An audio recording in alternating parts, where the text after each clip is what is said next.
Glória a Deus, graça e paz a todos.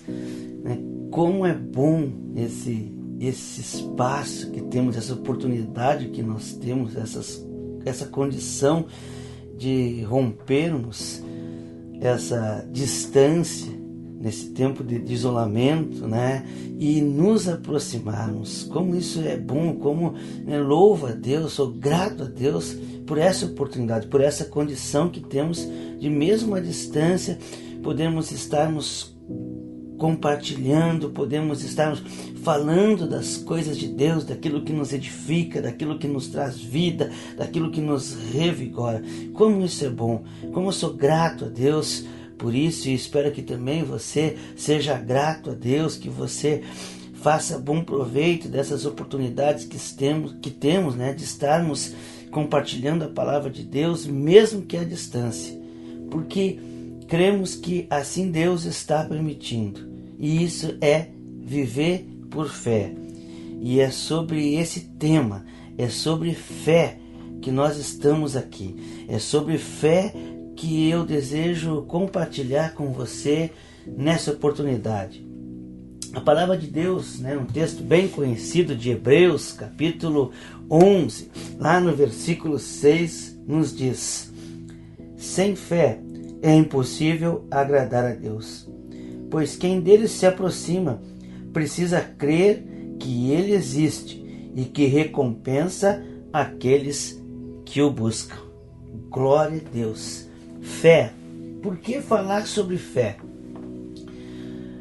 Porque eu percebo que existem princípios elementares, princípios fundamentais na palavra de Deus, aos quais nós conhecemos, mas que na dinâmica da nossa vida, no nosso dia a dia, quando nos envolvemos com o trabalho, com a família, com as emoções, com as crises, com os dilemas, com os problemas familiares, com os nossos desejos, com as lutas, enfim, com a nossa vida no dia a dia, nós acabamos por deixar de aplicar, ou até mesmo por esquecer esses princípios elementares, esses princípios fundamentais que a palavra de Deus nos coloca.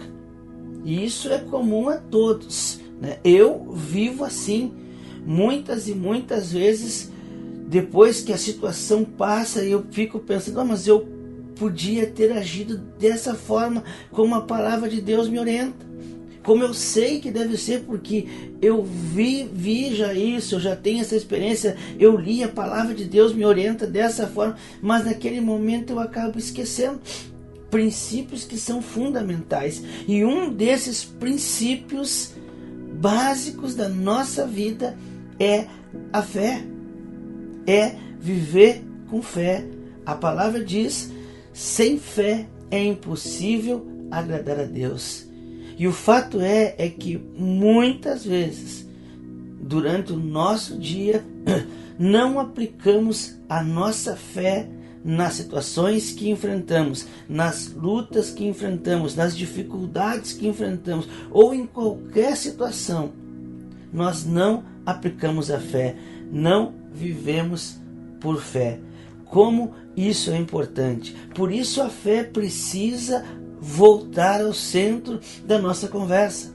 A fé precisa voltar ao centro da nossa vida. Precisamos estar constantemente alertas, lembrando que, como escreve Paulo, não vivemos mais por vista, mas sim por fé. Não vivemos mais por aquilo que nós vemos. Não vivemos mais, como eu vou colocar, condicionado a situações. Não que o que eu esteja vivendo, ou que eu esteja observando e vendo, não seja real. A questão é o que Paulo coloca, o que Deus nos diz é que eu não estou condicionado a essa situação. Eu não estou condicionado àquilo que a vida me impõe, àquilo que esse reino coloca na minha vida. Eu estou condicionado à minha fé. Eu preciso viver por fé. A situação é essa, mas eu tenho fé. isso que Paulo está escrevendo, é isso que Deus quer que nós venhamos a entender. Isso significa viver por fé. Não está condicionado àquilo que a realidade nos impõe. Viver por fé e compreender a fé, ou ter noção da fé, é muito importante. É elementar, é fundamental para a nossa vida. Vejam a importância da fé que a palavra de Deus nos diz. Efésios, capítulo 2, versículo 8 e 9. Diz assim: pela graça nós somos salvos. Como? Por meio da fé. Pela graça nós somos salvos por meio da fé. O que nos liga à salvação? Graça é o favor imerecido. Graça é, objetivamente, o sacrifício de Jesus na cruz do Calvário. Foi feito, está consumado, está lá o favor imerecido. Mas como que eu alcanço esse favor imerecido? Como que se dá a ligação da minha salvação nesse favor imerecido, da minha vida nesse favor? Como eu alcanço esse favor? Por meio da fé, crendo, tendo a firme convicção. Talvez você esteja ouvindo: eu sei. Saber não é o suficiente. Ter a informação não significa que eu tenho fé. Você pode passar a vida inteira dentro da igreja, você pode passar a vida inteira na vigília, na campanha de oração, no coach, nas atividades da igreja.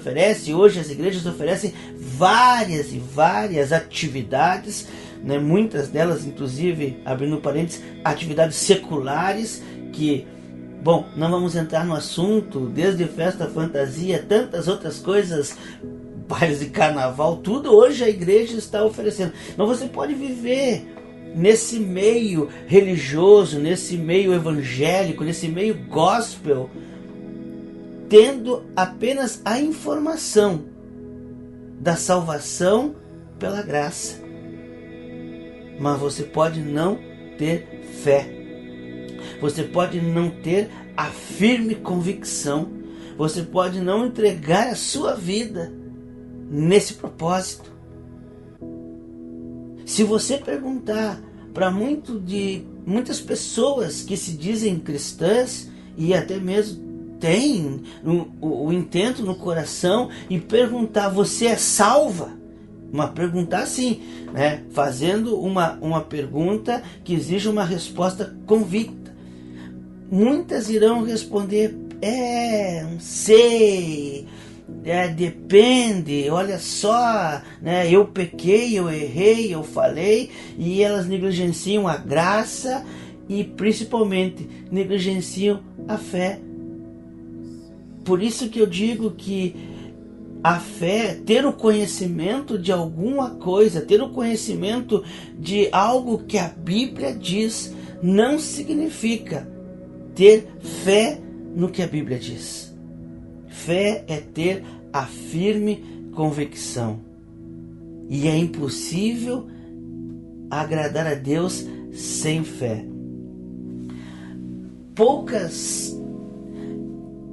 Melhor dizendo, quando Jesus ministrava, quando Jesus falava, quando Jesus ensinava, quando Jesus discipulava, as pessoas ficavam maravilhadas ao ouvirem Jesus. Eu sempre digo, eu acho tremendo o fato quando aqueles soldados os guardas iam prender Jesus a mando do Sinédrio, a mando dos fariseus, e quando voltavam e perguntavam: prenderam? Não tem como prendê-lo, porque ninguém fala como ele, ninguém olha como ele. E era impossível para eles prenderem Jesus. E quando Jesus fazia isso, as pessoas ficavam maravilhadas com ele. Raras são as vezes em que a Bíblia relata que Jesus se maravilhou, que Jesus ficou maravilhado com alguma situação. E uma dessas raras vezes diz respeito a um centurião, a um homem que não era judeu, mas que tinha muita simpatia. Era um gentil que era gentil com os judeus. Havia inclusive construído uma sinagoga para os judeus. E esse homem tem um servo. Esse centurião tem um servo que está enfermo, que está paralítico e com muitas dores. E ele então pede aos anciãos que intercedam por ele junto a Jesus, para que Jesus fizesse o milagre, curasse o seu servo. E os anciãos vão e Jesus, eu vou e vou curar. E quando Jesus vai se aproximando da casa, vai se aproximando do lugar onde está enfermo, da casa do centurião, o centurião envia seus servos também, seus amigos, a dizerem a Jesus: olha, não há necessidade que tu entre na casa. Ele diz que não é digno que tu entre na casa dele. E ele sabia por quê? Porque sabia que se o judeu entrasse na casa de um gentil, ele era considerado impuro. Se ele sentasse à mesa com o gentil, então pior. Então havia essa atitude, essa crença na cultura judaica. Então ele diz: não sou digno que entreis na minha morada, não precisa entrar na minha casa. E olha só o que ele diz, o centurião: eu também sou sujeito à autoridade. Eu também sou sujeito à autoridade. Esse também significa o quê? Que ele estava dizendo que assim como ele, o centurião, estava debaixo de autoridade, Jesus também estava debaixo de autoridade. Por que isso? Nós sabemos, a história mostra, diz que o centurião ou qualquer soldado de Roma representava Roma, era Roma. Ainda mais um centurião, ele representava Roma, ele representava o imperador. Aonde quer que ele estivesse, Roma era ele, e ele era Roma, ele representava, porque estava revestido da autoridade. E é isso que ele está dizendo para Jesus, dizendo: eu também. Ou seja, ele reconhecia que Jesus representava Deus, que Jesus era Deus, que Jesus estava revestido da autoridade de Deus. E é por essa fé que ele, nesse reconhecimento que Jesus era Deus, assim como o centurião era Roma, ele reconhecia que Jesus era Deus. E essa fé maravilhou Jesus, porque ele complementa ele dizendo: e eu, tendo servos, digo vai, ele vai, vem, ele vem, eu sou obedecido. E ele, sabendo então que Jesus era Deus, sabia que uma palavra de Jesus seria obedecida, que uma ordem de Jesus traria cura ao seu servo. E essa fé maravilhou Jesus. Então, uma das raras vezes em que Jesus fica maravilhado, fica assim de uma forma alegre, porque era essa a expressão, ele ficou assim feliz, maravilhado, é em relação à fé. Em relação à fé, como a fé é importante, como viver por fé é importante. E muitas vezes nós esquecemos isso. Muitas vezes no nosso dia a dia nós deixamos a nossa fé de lado e passamos a viver pelo aquilo que nós vemos, nos envolvemos com a situação e passamos a viver de acordo com as regras e com aquilo que a situação nos impõe. E para encerrar, algo que também é muito importante em relação à fé. Diz o poeta que a arte é de viver da fé, só não se sabe fé em quê. E também no nosso meio isso precisa ser esclarecido. Há muitas pessoas vivendo como cristãos, mas usando a fé ou tendo uma fé numa ótica meio distorcida. A palavra que nós lemos diz que sem fé é impossível agradar a Deus, porque é necessário que todo aquele que dele se aproxima creia que ele existe. Isso é básico. Eu não preciso ter a informação de que existe um Deus. Eu preciso crer que esse Deus existe. Eu preciso depositar a minha vida nisso. É impossível agradar a Deus. É necessário que todo aquele que dele se aproxima creia que ele existe. E vejam só, e é galardoador, e é recompensador de quem? Daqueles que o buscam. Recompensador daqueles que o buscam. Qual é a ordem da frase? A ordem da frase é que aqueles que buscam, ou melhor, o sentido da frase, qual é? Aqueles que buscam a Deus serão recompensados. Deus recompensa aqueles que buscam a Deus. O que acontece é que muitas vezes a fé tem sido usada numa maneira diferente do que ela é colocada. Muitas pessoas buscam a Deus pela recompensa. Buscam a Deus porque Ele é um Deus recompensador. Mas não buscam a Deus por o que Ele é. Porque Ele é amor, porque Ele é misericórdia, porque é um Deus que pode transformar a nossa vida. Porque Ele é um Deus que é tremendo. Porque Ele é um Deus que pode nos salvar. Porque Ele é um Deus que pode nos trazer paz. As pessoas têm buscado a Deus e isso basta nós olharmos na mídia, basta nós olharmos para um movimento que existe no meio da igreja evangélica. Muitas pessoas têm buscado a Deus pela recompensa. Isso não é hoje, queridos. Isso acontece desde sempre. Jesus fazia grandes sinais, grandes maravilhas, e a certo momento ele diz para a multidão: vocês me buscam por causa dos sinais, vocês me buscam por causa do pão, por causa do milagre da cura. Vocês não me buscam por quem eu sou, ou pelo que eu posso verdadeiramente fazer para vocês numa eternidade. Então a ordem que o autor a Hebreus nos dá, a ordem que Deus nos dá, é que Ele recompensa aqueles que buscam a presença dEle, aqueles que desejam viver com Ele. Ou seja, a nossa fé é em Deus. Nós precisamos ter fé em Deus, não uma fé que Deus. A maioria, não vou dizer a maioria, mas existe essa visão de fé. Existe a fé que Deus. Eu creio que Deus vai fazer, eu creio que Deus vai curar, eu tenho fé que Deus vai abrir a porta.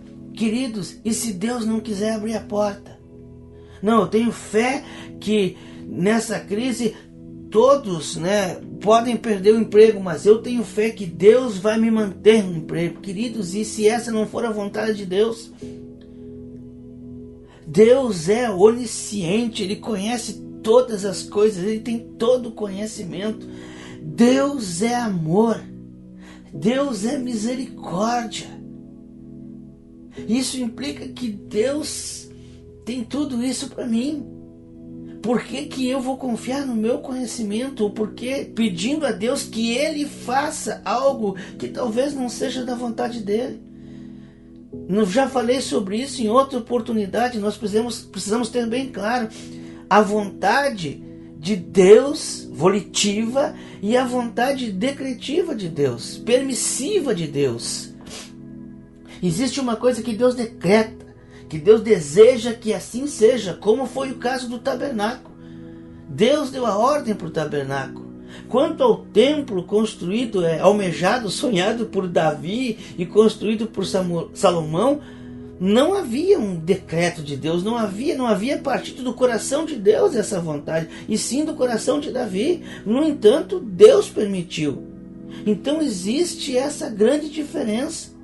E a nossa fé, ela deve ser de que Deus pode fazer, não em que Deus vai fazer.